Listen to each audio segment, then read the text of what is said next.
17 right now. Let's send it over to Alan Crone. Busy morning, still tracking storms in the area. Yeah, Alan. we can't wait to get this out of here, right? Because we have so many areas now that are just full of rain and water, and the flooding issues are still with us. Watch those low water crossing areas that are no longer crossable across a large area of eastern and southeastern Oklahoma.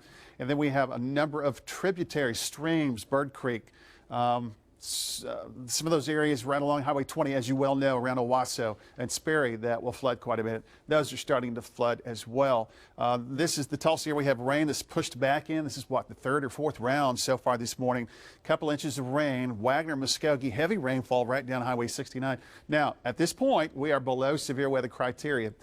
We do not have watches or warnings, but we still have the potential, even this morning, that we could have a strong to near severe storm kind of quickly popping up here. Brandon Wells has been all across the area this morning. He's in the Tulsa Metro, and boy, he is in some heavy rainfall right now, and taking it easy and slowing down with the ponding on the roads, and that's the advice as well for you.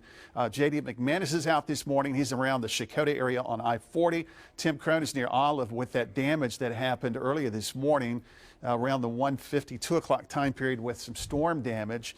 Then we've got Von Caster. He is watching storms to the south as well near Holdenville. So these are strong storms around Haskell and Coweta. They're moving east-northeast, so heads up places like Chewy, Little Kansas, Tahlequah. You got more rain and storm activity that will push through.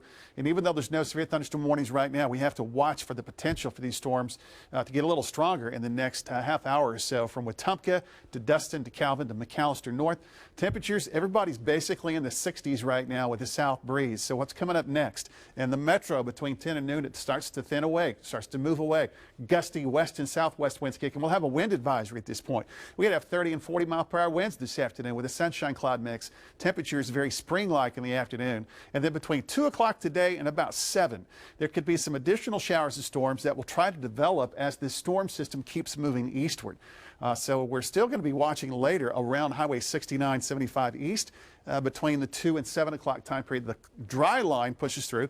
Dry line separates moisture from dry air, so Tulsa will be in the dry air at this point. The winds will pick up. It's very windy, and the cold front that's northwest of us won't move through until later tonight. So the current outline for the wind advisory, which starts at 10 o'clock today and goes through the afternoon and evening, would be far northern Oklahoma. So here's the future view.